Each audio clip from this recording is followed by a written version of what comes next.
madre tierra y si pensamos en ella como algo fuera de nosotros, que es lo que pasa, ya la estamos enunciando como un otro, ¿no? No nos consideramos nosotros que somos la madre tierra, ¿no? Una de las cosas que me impactó de la COP 21 en París fue un letrero de alguien del movimiento, pues altermundista francés, que escribió: somos la misma tierra defendiéndose a sí misma. O sea que somos parte de la tierra, por eso yo hablaba de un antivirus, ¿no? Somos parte de la misma tierra respondiendo a un cáncer, a un cuerpo enfermo globalmente. Porque el Antropos fue el último en llegar a la familia, es el último de sus hijos, somos los últimos de sus hijos, más los que han aparecido desde entonces, pero mucho antes de que estuviéramos nosotros, los antropos, los humanos, pues estuvieron todas esas otras formas de vida, es decir, todos los animales, desde los más micro invisibles, desde las bacterias, hasta los grandes reptiles que desaparecieron, desde las ballenas hasta los mamíferos y nuestros parientes más cercanos, toda la familia, que son cientos diferentes de familias de antropoides, humanos, o sea, casi humanos, que son los monos en todas sus variedades. Y antes de ellos estuvieron todos los vegetales, y antes de ellos estuvieron las montañas, los desiertos, los volcanes, la tabla de elementos minerales, y antes de ellos estuvo una madre que formó parte de un sol, que formó parte de una constelación, que formó parte de un sistema que estalló del gran Big Bang. Entonces, si nosotros somos los últimos en haber llegado en esa evolución, en ese proceso de su fertilidad, transformándose y transformándonos, pues no podemos partir de una cosmovisión que esté centrada en nosotros, sino que hay que regresar a la fuente de la vida. Y la vida en este centro, en este momento, el biocentro es el centro de la vida, por lo tanto es el que está antes que nosotros. El fenómeno de la globalización es un fenómeno obligatorio, o sea, no había manera de que eso no se diera. ¿Por qué? Porque al romperse las fronteras, al crearse el transporte, al volverse el mercado un solo mercado, al volverse la cultura una sola cultura, era un proceso natural en el proceso que empezó desde que Cristóbal Colón llegó a América, y empezó ese proceso, no es de ahora, ahí empezó. Y empezó auspiciado, ¿por qué? Por Europa. Europa llevan diciendo: el resto de la tierra hay que conquistarlo y hay que catequizarlo y hay que cristianizarlo, y vamos a llevar nuestro modelo de religión, de calendario, de economía, de cultura, de creencias, de todo, a todos lados, porque Europa se consideró en ese momento, pues eso, la más avanzada civilización, y todos los demás éramos paganos. En Asia, en África o en América había que ir a conquistar.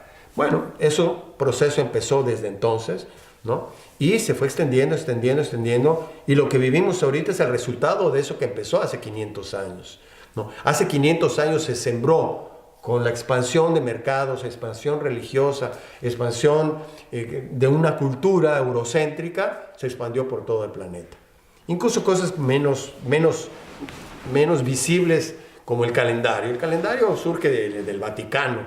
El Vaticano decide que el día 1 está definido por la vida de un señor que puede o no haber existido, y que a partir de ahí el calendario y el tiempo está basado en su nacimiento o en su muerte, etc. Y los calendarios naturales que regían la vida de millones de gentes en todo el planeta dejan de ser válidos, y la cultura eurocéntrica, cristiano-judaica, llega a todos lados y dice: todos esos conocimientos son paganos, son bárbaros, todas esas ceremonias, esos ritos, esas ofrendas que hacen son bárbaras, ¿no? Lo que nosotros hacemos está bien, y el que cometa cualquier acto de barbarie lo vamos a quemar en la Inquisición. Bueno, eso se generalizó por todo el planeta. Entonces, ese modelo eurocéntrico se expandió a nivel económico, como digo, religioso, económico, y el concepto mismo del tiempo, que es fundamental, porque el tiempo es nuestra relación a nuestro propio ciclo, a los ciclos de la naturaleza y a los ciclos mayores, ¿no? Ahí estaban esos calendarios. Son calendarios que estaban basados no en la observación de quién nació cuándo, si es un Buda o si no es un Buda, o si es Mohammed, o si es Moisés, o si es el Cristo, sino cómo se mueve el cielo y los astros, y cómo se mueve este organismo mayor en el que vivimos, cómo se rige el organismo natural de la Madre Tierra, sus estaciones, sus ciclos, sus cambios, el momento de fertilidad, todo. Y en los humanos en esa época obedecíamos a eso. Los sacerdotes y las religiones de ese tipo eran el culto a la naturaleza. En el momento que llega la Biblia y que se empieza a difundir por todas partes y dicen, no, no fue así, todo fue creado por Dios, que era un hombre, ¿no?, barbudo y blanco, que básicamente lo que hizo fue crear en 6 días el mundo. El 6º día creó al hombre, del hombre sacó a la mujer, y la mujer y toda la naturaleza están al servicio del hombre. O sea, no solamente es eurocentrismo, es homocentrismo, ¿no? Más, la mujer ni siquiera tenía un valor, era una costilla, ¿no? Esto se volvió el conocimiento, la creencia, la ley por la cual o la aceptabas o te mataban, ¿no? Así. Y de pasada, el que destruyó los templos, las bibliotecas, el conocimiento, el sacerdocio de la gente de cualquier cultura que no aceptara esto, empezando con la de este país, con las de este país. ¿Por qué quemaron a las brujas acá? Pues porque eran las que mantenían la relación con la naturaleza. Y cualquiera que mantuviese esa relación se volvió en pagano, y con el paganismo la justificación para acabar con todo.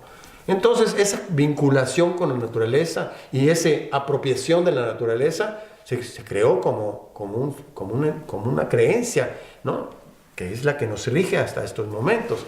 Entonces, esa es una cuestión, ¿no? Basado en esto, como esas semillas de poder agarrar gente y venderlas acá, explotarlas y hacer lo que se quiera con ellas, y llegar a cualquier lugar y poner una bandera y decir esto es mío, bueno, ahí tienen las raíces de todo este proceso. Este proceso se ha ido sofisticando, ha sido adoptado por la civilización dominante, lo que llamamos el capitalismo brutal, lo que tú llamaste, pero ya ahorita, pues en un momento dado había un socialismo y un capitalismo que supuestamente combatían uno con el otro, cada quien por un modelo mejor que el otro. Pues ya con eso también se acabó. El socialismo cayó y al mismo tiempo esos se volvieron más capitalistas que los capitalistas, y ese capitalismo se globalizó. Entonces estamos viviendo en este momento en un periodo de la historia que nunca ha existido. Antes había el Imperio Romano, el Imperio de Atila, o el Imperio Azteca, o el Maya, o el británico, o el español, ¿no?, o el ibérico, sí, todos esos, pero ahora no, es uno solo y es invisible, ni siquiera puedes decir, es aquí. Bueno, ahora se dice es el 1%, es ese 1% que controla los medios de comunicación, la educación, que controla la tecnología, que controla la medicina, que la ha convertido todo en una mercancía, porque le ha puesto precio a todo, a nosotros mismos. Nosotros somos lo que valemos, lo que ganamos por hora, tenemos un precio, a menos que como nosotros, algunos que no trabajamos por eso, pero la mayor parte de la humanidad trabaja por hora, vende su tiempo y vende su alma y vende su pensamiento a quien le paga por ello. La Agenda 2030 es la nueva Agenda Internacional del Desarrollo. Fue aprobada por la mayor parte de los países del mundo en la Asamblea de Naciones Unidas en septiembre del año pasado, el año 2015. Y va a constituir el marco de referencia en materia de desarrollo internacional durante los próximos 15 años. Es una agenda que está compuesta por los 17 Objetivos de Desarrollo Sostenible y por 169 metas que abordan compromisos de los gobiernos en materia económica, social y medioambiental. Y estos objetivos de desarrollo sostenible vienen a sustituir a los objetivos de desarrollo del milenio, ¿no?, que habían constituido el núcleo de la agenda de desarrollo durante los últimos 15 años, entre el año 2000 y el año 2015, ¿no? Aunque es verdad que los objetivos de desarrollo del milenio pues sí que supusieron un cierto empuje a la agenda del desarrollo, también habían sido muy cuestionados desde un principio, ¿no? Se les había criticado porque se habían definido o aprobado a puerta cerrada, se consideraba una especie de agenda de los países ricos para los países pobres y de hecho si se mira la estructura de los Objetivos de Desarrollo del Milenio se ve que hay como 7 objetivos que están dirigidos a los países en desarrollo y un objetivo octavo que tiene una serie de recomendaciones que tienen que poner en marcha los países desarrollados para hacer posible que los países en desarrollo cumplan con sus compromisos, ¿no? Porque los 7 primeros objetivos sí están formulados en manera de compromisos. Además también se había criticado a la agenda de los Objetivos de Desarrollo del Milenio porque simplificaba mucho la agenda del desarrollo que se había ido construyendo durante las décadas anteriores. Era una agenda, la de los ODM, que estaba muy focalizada en la pobreza extrema y sobre todo en sus causas, y no se ocupaba prácticamente en las consecuencias, sino ocuparse casi de las causas. Y también dejaba fuera un montón de cuestiones muy relevantes desde el punto de vista del desarrollo, todo el tema de la desigualdad o del cambio climático, ¿no? Tampoco esa agenda decía mucho sobre cuáles debían ser las medidas políticas que había que poner en marcha para poder conseguir los objetivos, y además era una agenda voluntaria, ¿no? Y frente a esa agenda de los ODM, pues la nueva agenda es más ambiciosa y más compleja, ¿no? Es una agenda universal que no solo apela a los países en desarrollo, sino que también apela a los países desarrollados. Se incorpora un montón de cuestiones que estaban ausentes en la agenda del milenio, como por ejemplo pues el cuestionamiento de los modelos de producción y consumo, todo el tema de desigualdad o de cambio climático, ¿no? Aunque es verdad que al mismo tiempo pues también es una agenda que tiene un montón de limitaciones y de contradicciones que al final restringen mucho su capacidad para transformar la realidad. Uno de los elementos que quizás ha sido más criticado es todo lo que el gran protagonismo que tiene el crecimiento económico.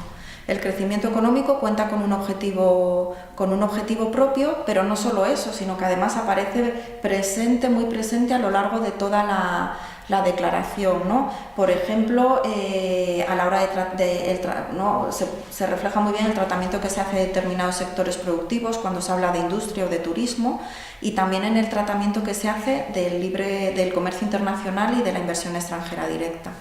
En la agenda se hace una apuesta clara y explícita por el libre comercio, ¿no? Se habla de promover una verdadera liberalización comercial e incluso se afirma que el comercio internacional reduce la pobreza y promueve el desarrollo sostenible, ¿no? Cuando no hay ninguna evidencia que permita hacer esa afirmación así tal cual, ¿no? De que más comercio necesariamente no implica más desarrollo. Y lo mismo se habla de promover inversiones extranjeras directas o establecer pues estos sistemas de promoción de las inversiones en países menos adelantados, ¿no?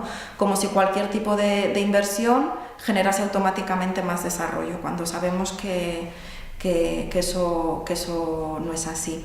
Y al mismo tiempo que habla de promover el comercio, la inversión y el crecimiento, habla de promover modelos de producción y consumo sostenibles, de cambio climático, ¿no? Haciendo compatibles cosas que difícilmente lo son. Bien, la anticooperación es el conjunto de las interferencias negativas que se transmiten a miles de kilómetros entre, por ejemplo, una ciudad y comunidades vulnerables o empobrecidas que están viviendo en un determinado lugar del mundo, pongamos en la Amazonia brasilera, y que terminan impactando sobre el derecho y el proyecto de vida que puedan tener esta gente muy alejada, a través de mecanismos que son complejos, que tienen que ver con la globalización. Las economías se han ido internacionalizando y también los contextos se han ido interconectando, ¿no? Esa relación causa-efecto que existe, pero que incluye muchos factores actuando a la vez, comerciales, financieros, relacionados con la conservación de la biodiversidad, relacionados con si tú vives en un lugar como Irak y te atacan o no porque tienes petróleo debajo. Todo este conjunto de factores terminará redundando en una especie de presión que los pueblos y las personas, independientemente de dónde vivamos, sentimos, y que son bastante determinantes de cómo te va a ir tu vida, ¿no? La persona que nace en un barrio periférico pobre de una barriada de una ciudad de la India está muy determinada por esos condicionamientos que son comerciales, financieros, etcétera, donde le ha tocado nacer y cómo se va a desarrollar sus posibilidades tiene que ver con si el Estado indio le apoya con escuelas, buenas escuelas o malas escuelas, con un buen sistema sanitario o no. Eso es lo que trata de analizar la doctrina de la anticooperación, que básicamente dice lo siguiente. Dice: en la medida que las economías se van internacionalizando, hay muchos de los flujos que están asociados a esa globalización, de materiales, de energía, de decisiones políticas, que impactan negativamente. Y el conjunto de lo negativo a veces, y generalmente supera con creces a toda la ayuda al desarrollo.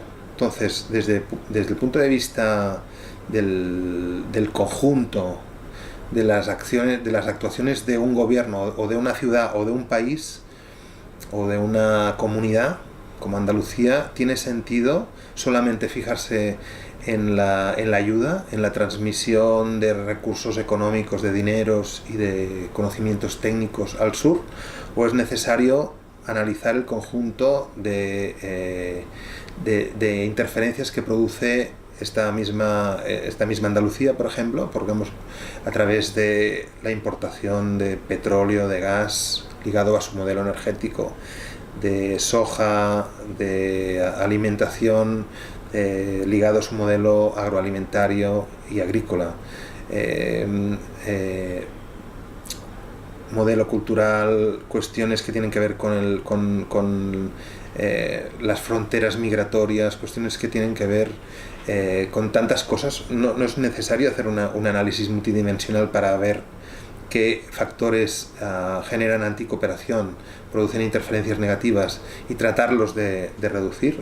El símil que a veces pongo es que algo así, la cooperación, en la medida que ha ido aumentando la globalización y esas interferencias negativas, se ha ido volviendo como una especie de silbido de música clásica dentro de un concierto de música trash lleno de estridencias que hacen que ese sonido casi que se disuelva, ¿no? Es casi anecdótico, más de cara a la galería muchas veces que en política. Algunas instituciones lo han utilizado como para, incluso empresas, ¿no?, que hacen también sus trabajos de filantropía como limpiadores de imagen, pero sin embargo no obedecen al problema y ni lo van a resolver nunca si continúa por este lado. Por eso las sociedades deben hacer una transición también desde el punto de vista de los problemas que generan al conjunto del planeta y a las generaciones que están por nacer, que se van a encontrar un planeta también desquiciado, destruido, por ejemplo, por el calentamiento global, ¿no? Bueno, la anticooperación es heredera de una visión compartida que han ido desarrollando durante muchos años distintos movimientos sociales, ¿no? Movimiento de ecología social, de ecologismo social, el movimiento de la deuda, el movimiento por otra fiscalidad justa, el movimiento feminista, movimientos internacionalistas que apretaban por un lado o por el otro y que tenían una visión sistémica del mundo, ¿no? Se inspira en una lectura multidimensional, pero influida por estas visiones, las redes que trabajaban el tema del comercio y los tratados de libre comercio, las redes que trabajaban deuda externa, paraísos fiscales, etcétera, las redes que trabajaban a las multinacionales y la violación de derechos humanos en América Latina, en Asia, Bhopal, Chevron Texaco, etcétera, las redes que trabajaban en el cambio climático bajo el paradigma de la justicia ambiental global o la justicia climática, justicia de género, como os decía antes, el tema de los refugiados que dicen esto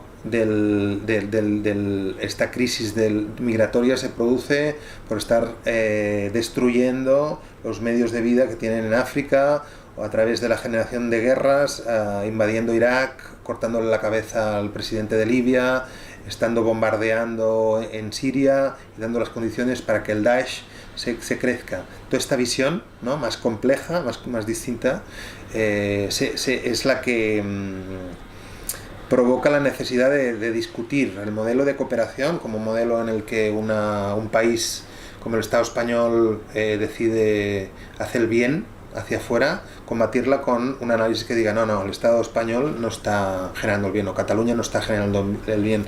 Hay que mirarlo todo, hay que mirar la política comercial, la política migratoria, la política ambiental, etcétera, etcétera, etcétera.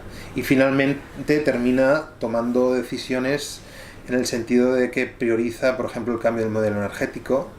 Es imposible que siga gobernando el lobby del petróleo y de la energía nuclear a través del Partido Popular, por ejemplo.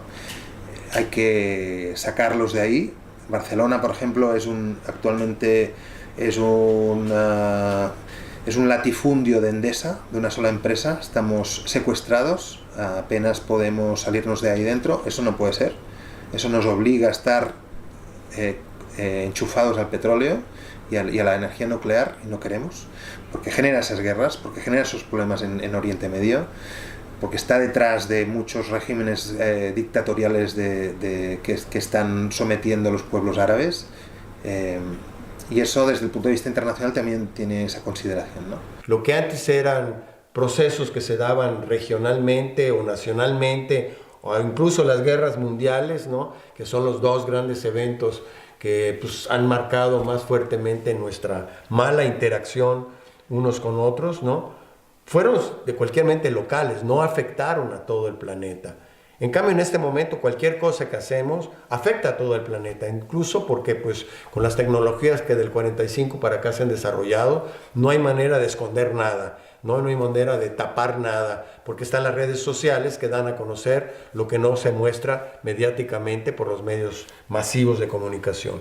Entonces, se ha desarrollado esto, una telepatía también vinculada al ciber, ¿no?, al mundo cibernético, a esta nube, ¿no?, donde ya la información dejó de ser exclusiva y manipulada solamente por los que defienden ciertos intereses. Ahora tenemos este fenómeno.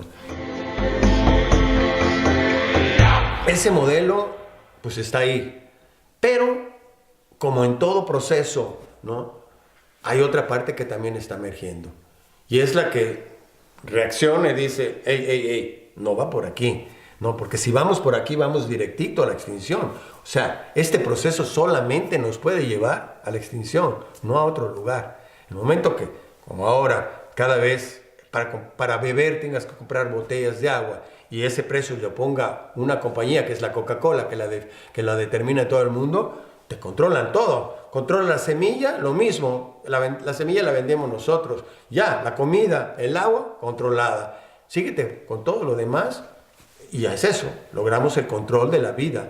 Y eso está sucediendo. Pero, pues ahí estamos. O sea, del otro lado están las ecoaldeas, que al principio éramos comunidades de hippies locos, que solamente pensábamos en peace and love, o es lo que quedó como un arquetipo, un estereotipo, ¿no? Pero básicamente eso se fueron desarrollando, y ahora en Senegal hay un ministerio de las ecoaldeas, ¿no? Y ahora lo que estamos haciendo tiene repercusiones en las Naciones Unidas, y nosotros podemos influir. Estamos entrando cada vez más a sectores sociales mayores, y estos eventos se están multiplicando, y la gente que participa en un evento de estos ya regresa con una inquietud, con un chip diferente, con una opción diferente, y esto va creciendo, igual que en un organismo vivo, ¿no? Cuando tú utilizas la acupuntura, ¿no? Y esto parte, Gilberto Gil lo llamaba una acupuntura social. Cuando tú empiezas a poner agujas en sitios claves, ¿no?, empiezas a producir un proceso de curación. Cuando utilizas la homeopatía, que es el veneno, pero de una manera dosificada y natural, para empezar a provocar curación, vas curando el organismo. Entonces ahorita lo que el organismo vivo está pasando, organismo vivo, Madre Tierra, Gaia, Tonantzin, Pachamama, es eso. Hay una parte de glóbulos que están cancerígenos, que están provocando cada vez más la destrucción del organismo entero, ¿no? Y otra parte que está reaccionando como un antivirus, ¿no? Natural, que está buscando defender no solamente a sí mismo, sino defender al organismo, trabajar en la restauración del organismo. Los recursos con los que cuenta la humanidad en este momento pueden provocar las dos cosas. Si tú los recursos que utiliza el capitalismo para seguirnos envenenando, controlando, destruyendo todas las fuentes de vida y las fuentes de vida internas también culturalmente, si quieres crear una desertificación del planeta, tenemos todo para hacerlo. Si quieres crear una desertificación cultural, tenemos todo para hacerlo. Pero con un giro de la conciencia, que de esto se trata todo, un cambio de conciencia. Si el cambio de conciencia pasa del nacionalismo, del chauvinismo, del sexismo, del capitalismo, todos esos sismos pasan a una comprensión más holística, de entender que desde las leyes hasta el nacimiento tiene que estar en armonía y en flujo y en respeto a la vida, en ese momento empiezas a hacer un giro. Y cuando son pocas gentes, ese giro te puedes reír de él, puedes burlarte de él, puedes hacerle escarnio de él y puedes ser indiferente a él. Pero como en todo proceso de la evolución de la especie, lo que empieza con un grupo que estás alineado con la vida, eso poco a poco va creciendo y va infectando positivamente y creando redes. Estamos en este proceso en el que las islas que éramos ecoaldeas, ahora somos red. Que las islas de proyectos de transición ya son red. Que las islas de proyectos de permacultura ya se están volviendo. Y que ahora esa red, y esta red, y esta red, y esta red, la espiritual, todas estas redes, están empezando a encontrarse.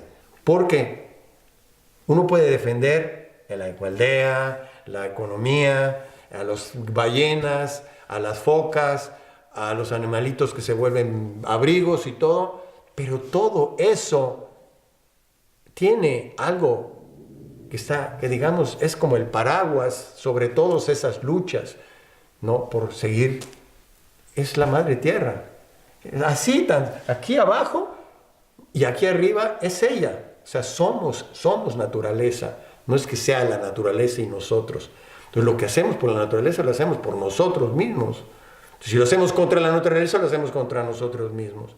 Y hasta este momento el chip ha sido, hazlo contra.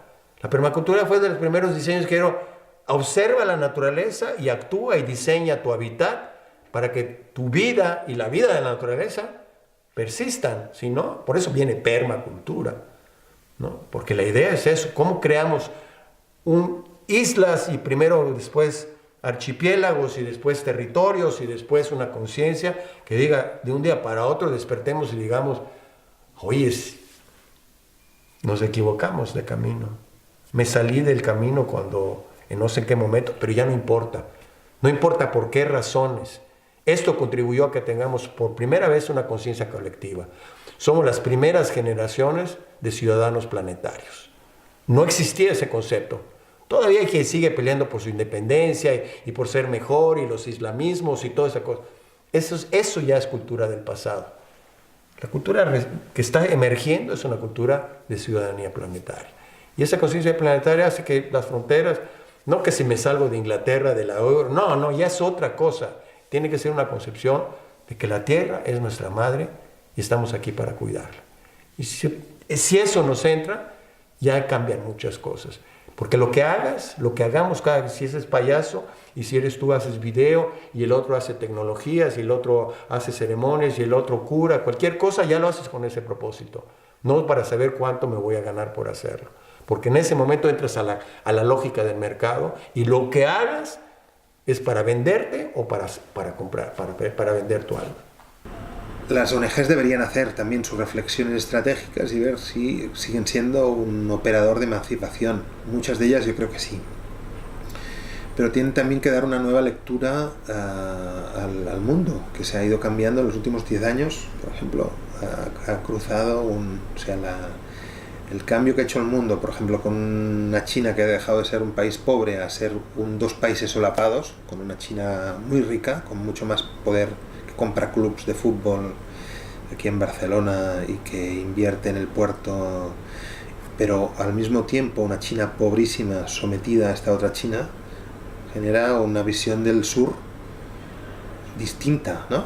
con un sur que se ha ido desplegando en nuestros países, en nuestros barrios, un sur cada vez más fuerte, con gente que hace años y años que no encuentra trabajo, que ha sido desahuciada. Muchas bolsas en Europa del sur están en Europa, pero un norte fuertísimo que está en el sur. Por tanto, la categoría de desarrollo norte-sur tiene que convertirse en norte-sur global, ¿no? No refiriéndose a sur global China, Ecuador, Brasil, sino a la pobreza, que está distribuida de otro modo en suburbios de ciudades, en el campo. Ese cambio de álgebra debe estar incorporada en el lenguaje de las ONGs y también en las actuaciones. Se han creado redes transnacionales, los estados-nación cada vez también son más sujeto de un poder corporativo que las determina. Poder dar apoyo a Vía Campesina, por ejemplo, que es una red transnacional en lugar de a un país, por ser de un país determinado. Eso es un cambio conceptual también. Y introducir mucho las políticas que son nocivas y que emanan de las propias administraciones, focalizarlas en campañas de incidencia política y tratar de que la economía, la sociedad ibérica tenga una relación con el mundo mucho más justa, mucho más de justicia global. Y eso es más complejo de contar, ¿cierto? Es también complejo de aplicar en políticas, pero muchas organizaciones ya lo están haciendo muy por delante de las administraciones, ¿no? La campaña, por ejemplo, que tiene Intermon Oxfam en relación a los paraísos fiscales y la elusión fiscal es en ese sentido, ¿no? Todo el despliegue de Ecologistas en Acción alrededor de la justicia ambiental también va en ese sentido. O sea que hay muchas que están bien iluminadas, muy bien inspiradas y que hay que seguirlas, ¿no?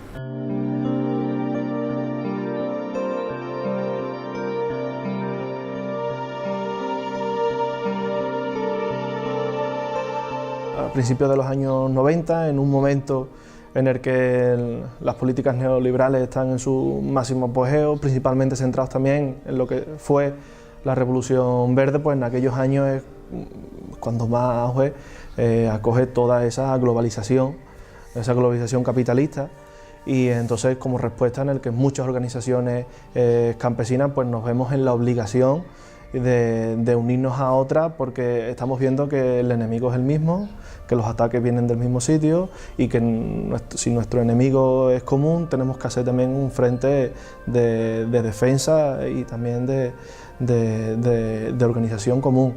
Entonces, como ya decía, en el año 93, organizaciones campesinas, como decía, con los mismos problemas, con los mismos ataques, pues decidimos crear un frente global de lucha en contra principalmente de esas políticas neoliberales.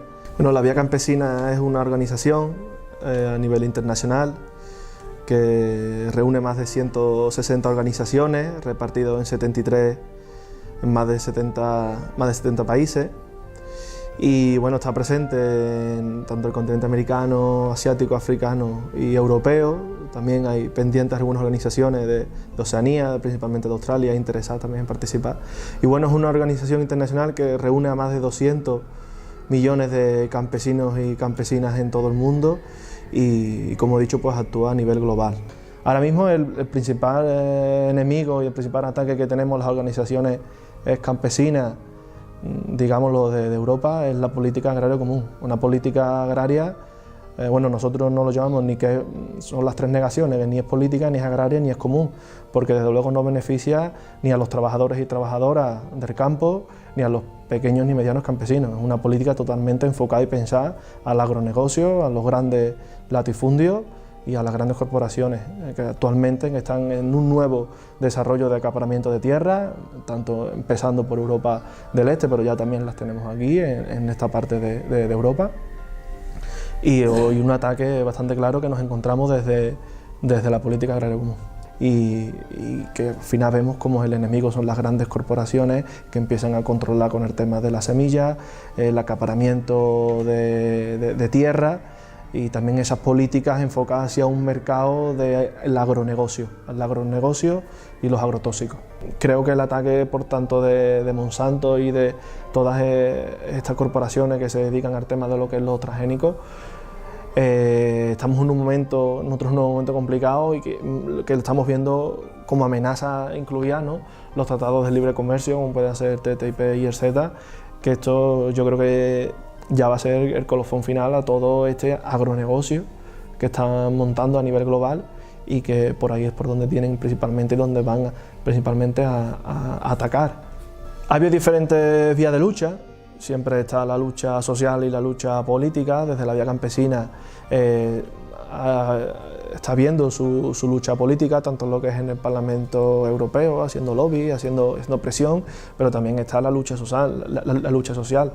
De acciones concretas a nivel local, de organizaciones, no sé, por ejemplo aquí en Andalucía, pues desde el SOS han hecho acciones contra algunas empresas, temas de semillas, pero también principalmente en el norte de Europa también se han llevado acciones directas concretas. No recuerdo ahora si fue en Francia o en Bélgica, pero una de las organizaciones entraron a la acción directa en un campo sembrado con transgénicos, pues acaba con él, ¿no? Un poco de secarlo aquello y acaba con eso, señalándolo también públicamente el tema de los transgénicos. Logros, metas, objetivos de lo que es la vía campesina importantes, pues yo ahora mismo señalaría dos concretamente, que son los de las escuelas de formación, principalmente en América Latina, las AYALA, las escuelas de formación agroecológica, que bueno, que hay diferentes en Paraguay, en Brasil, en Venezuela, en Argentina,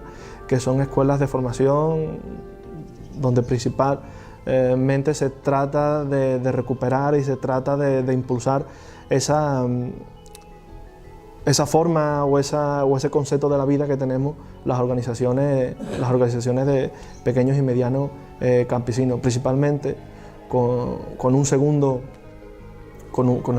objetivo, con el segundo logro, por llamarlo así, que es el tema de la soberanía alimentaria. La Vía Campesina, en 1996, es la organización que impulsa lo que es la que pone nombre o la que impulsa el concepto de soberanía alimentaria. Estamos en un momento complicado y quizás coincidimos con casi todas las organizaciones aliadas y hermanas que estamos en la Vía Campesina.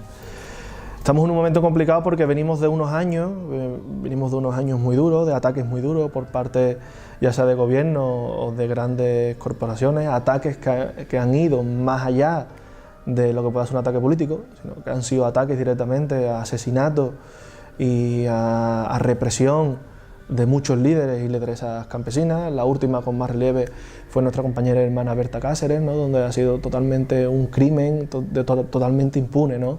En América Latina estos casos están más día a día, ¿no? Hablaba antes de los ataques de represión en otros contextos, como sea el de América Latina, pero también estamos viendo como esos casos de represión y de ataques por parte del Estado también se empiezan a reproducir aquí en Europa. En Andalucía eso lo sabemos bastante bien, somos una de las organizaciones sindicales más represaliadas de toda Europa, con más de 1 millón de euros, hemos llegado a acumular más de 1 millón de euros en multas, hemos llegado a acumular más de 600 compañeros y compañeras procesadas en un tipo de juicio y entre todos los procesos hemos llegado a sumar más de 400 años de cárcel.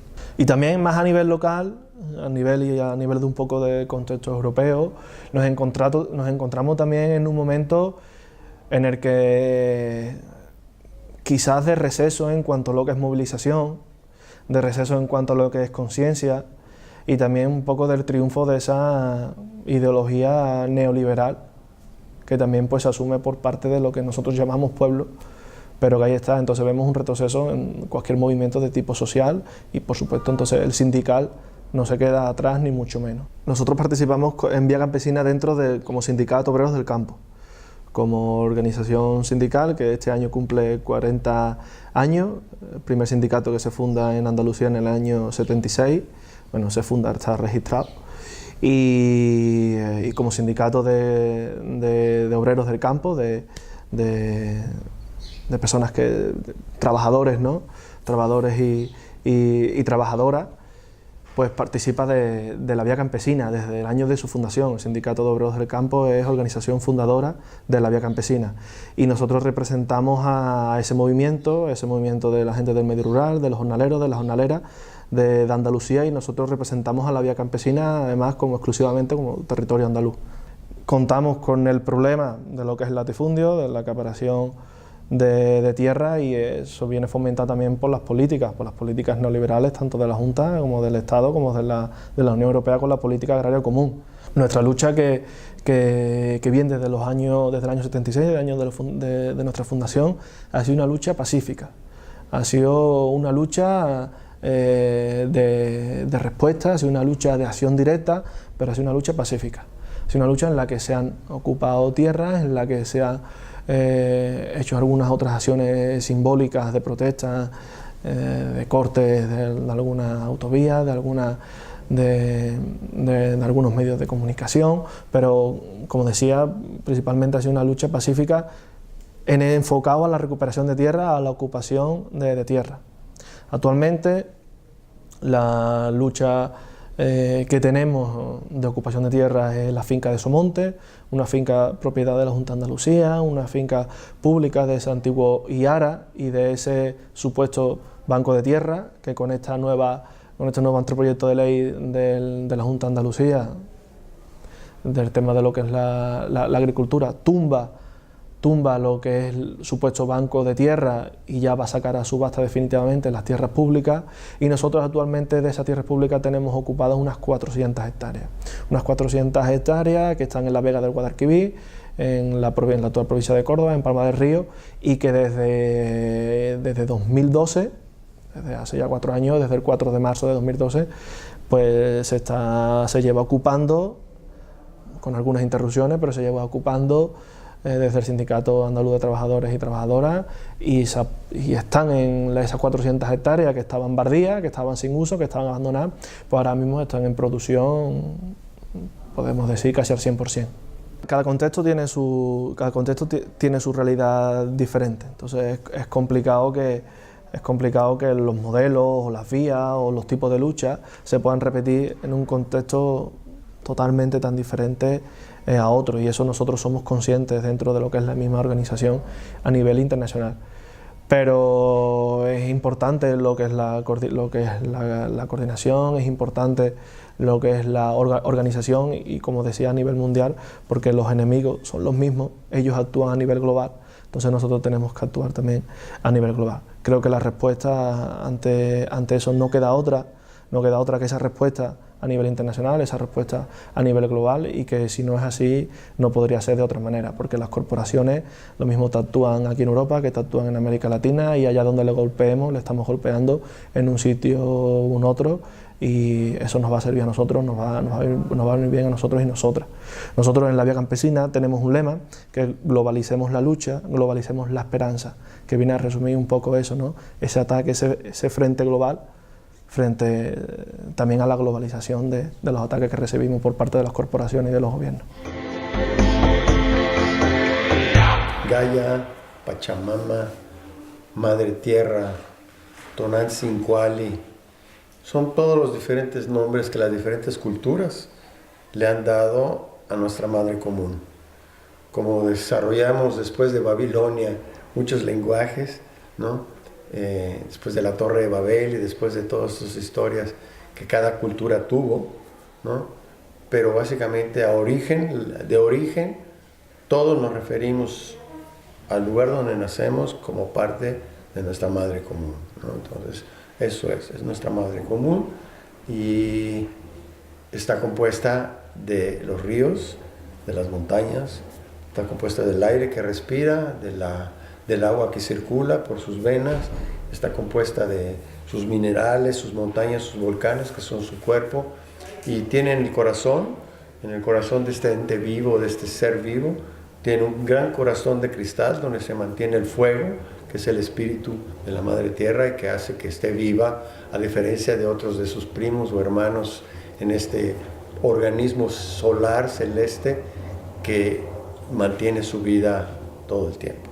John Croft dijo hace un par de días, y lo dijo ya 2 veces, lo dijo ayer de nuevo, tenemos la posibilidad de continuar recreando la vida en esa dirección, o de contribuir a nuestra extinción como especie. No hablo de la desaparición de la vida en la Tierra, no creo que tengamos todavía esa posibilidad de lograrlo, a pesar de que podemos destruir mucho. Siempre habrán bacterias y otras formas de vida que resurgirán y recrearán la vida mientras la madre Tierra tenga fertilidad, mientras sea lo suficientemente fértil para seguir recreando vida. Y si para ello se tiene que deshacer de nosotros, pues lo hará y tiene muchas formas y nos lo muestra todos los días de que lo puede hacer, ¿no? Es como es un ente vivo que busca también seguir vivo. Si nosotros continuamos siendo cada vez más un virus cancerógeno que está provocando su propia destrucción, con una congelada, con una sacudida, con una serie de tifones, con un estornudo muy fuerte, ¿no? Pues nos vamos y se acabó, y vendrán otras especies. La empresa esta a la que algunos hemos metido, que podríamos llamar algo así como transición civilizatoria, es el tipo de cambio más ambicioso, más complejo, más difícil que los seres humanos nos podemos dar la misión de cometer. Es una cosa tremenda, ¿no? Imaginemos que un cambio de régimen político ya es algo extremadamente difícil, un cambio de sistema socioeconómico todavía mucho más difícil, y un cambio civilizatorio tiene un nivel de dificultad que hay gente que incluso plantea que es sencillamente imposible, que no se puede pensar en esas coordenadas, ¿no? Que una civilización no se diseña, que tú no puedes decir vamos a hacer una nueva civilización como quien hace un huerto o una casa. No funciona así. Sin embargo, admitido esto, creo que es interesante pues no tirar la toalla y no pensar en diseñar, pero sí al menos en influir en esa escala más amplia, ¿no? Y tener en cuenta algunas cuestiones para ello. La primera es que vivimos un tiempo histórico absolutamente excepcional, que no tenemos referentes para hacer lo que vamos a hacer, que podemos fijarnos en el pasado para encontrar alguna pista, pero no va a haber ninguna fórmula. La segunda cuestión que es importante entender es que no va a haber solución tecnológica. No la va a haber porque la tecnología también está afectada por las propias limitaciones ambientales a nivel de energía y de materiales, y sobre todo porque el nudo gordiano de nuestro problema no es técnico. El nudo es político, social y moral. También sería interesante ver que tenemos un gravísimo problema de gestión de los tiempos. Las urgencias que tenemos son terribles, estamos llegando muy tarde, seguramente estemos llegando 30, 40 años tarde a enfrentar estos problemas. Sin embargo, la escala de un cambio civilizatorio es muy lenta, se da en el tiempo de los siglos. Entonces ahí vamos a tener una contradicción que ya nos asegura algunas cosas. Nos asegura en primer lugar que no podemos hacer un plan de salvación ecológica de la humanidad. O sea que eso no tiene ningún sentido. Podemos pensar en planes en plural, ¿no? Quizás la transición sea interesante pensarla como transiciones en plural, cada una adaptada a circunstancias, pero sin ninguna ilusión de control. Lo podremos intentar y saldrá pues lo que salga. Y también a lo mejor nos toca asumir cierta carga de tragedia. O sea, ya hay una parte del correctivo que va a ser muy dura y que no podemos esquivar. Entonces no podemos prometer tiempos fáciles, solo podemos prometer tiempos difíciles, y eso también pues es algo que cuesta asumir, pero que va a haber que hacerlo. Y con todas estas cosas, pues a lo mejor podemos ir pensando en alguna manera de influir en esa escala civilizatoria, que es la escala que tenemos que cambiar, pero que es una tarea pues absolutamente titánica. Mientras tanto, como dijo alguien, ¿no?, antes que nosotros, si lo último que podemos hacer es sembrar una semilla para pensar de que después de nosotros va a seguir la vida, y la vida, hablo de la vida humana, pues hay que seguirlo haciendo. Bueno, como individuo tienes como varias dimensiones, ¿no? Tienes que eres un trabajador y puedes cambiar tu trabajo para tratar de hacer el bien, digamos. Si eres trabajador de una empresa que fabrica armas, o del BBVA, que eres el principal, digamos, fabricante de armas, pues puedes cambiar de trabajo. Pero siempre no es fácil, claro. Puedes ahorrar y poner tu dinero, en lugar de en la caja, lo puedes poner en una banca ética, que sabes que van a aplicar ciertos criterios ante la especulación. Puedes consumir también de forma responsable, evitando, comiendo mejor, más sano y productos de proximidad, en lugar de tomarte una Coca-Cola. Y puedes agruparte para ganar masa crítica en grupos como desde cooperativas, ONGs, sindicatos, movimientos sociales, y puedes hacer tu lucha junto a los demás que sienten como tú para provocar un mundo mejor. Yo soy más partidario de la agrupación que de la lucha individual, aunque la lucha individual te da te da coherencia personal, pero también te da capacidad de convencer al exterior. Si tú con una mano dices una cosa y con la otra haces lo contrario, pierdes bastante tu legitimidad y tu credibilidad, tus pequeños entornos, ¿no? Así que tienes bastantes cosas por hacer como individuo, pero como grupo también tienes muchas por hacer y son más potentes, sigan más lejos, ¿no? El capitalismo tiene que ir retrocediendo con el avance de nuevos circuitos de la economía que incorpore los cuidados, ¿no? Como pide la economía, como reivindica la economía feminista, que incorpore los pasivos ambientales, que tenga en consideración la vida, y deben desarrollarse la economía del común, que decimos que es una economía que no es ni privada, de lucro, ni pública tampoco, gestionada por el Estado, sino de lo comunitario, que esté por fuera de lo público y de lo privado, que no se maneje desde el ayuntamiento, desde el gobierno.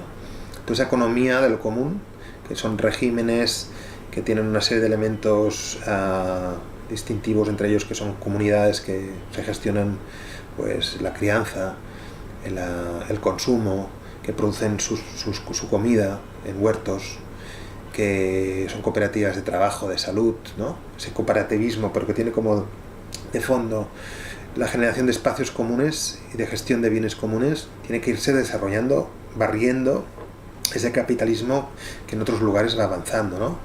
La ciudad, el derecho a la ciudad exige que los que sean pobres también tengan derechos a muchos espacios para que esa ciudad pública o común les pueda compensar las dificultades que tienen en casa, ¿no? Eso significa pues poner palos a las ruedas, por ejemplo, del transporte privado, para poder implementar el transporte público o en bicicleta o peatonal con mucho más rigor, ¿no?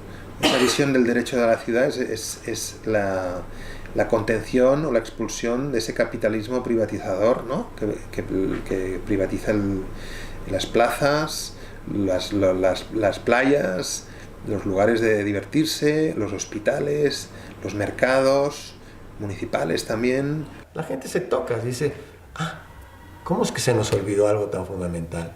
¿Cómo es que nos borraron esto de nuestra cultura? ¿Cómo no nos enseñan desde que somos bebés? ¿Cómo no nos enseñan a respetar y querer y amar la que es una fuente de nuestra propia vida? ¿Cómo no lo sé? ¿Qué pasó? ¿Dónde entró esa amnesia colectiva que nos está llevando a este punto? ¡Pum! Pero basta esto, un momento, como dice, no. Y esto te lleva a acciones, te lleva a hacer un programa que tenga un sentido, no para ver qué vendes, sino cómo puedes llevar un mensaje que colabore al levantamiento, a la elevación de nuestra conciencia, para ver las cosas desde arriba, y que eso nos lleva a la necesidad de hacer algo por esta visión, que no se quede solamente en visión. No es religión, es otra cosa, es visión.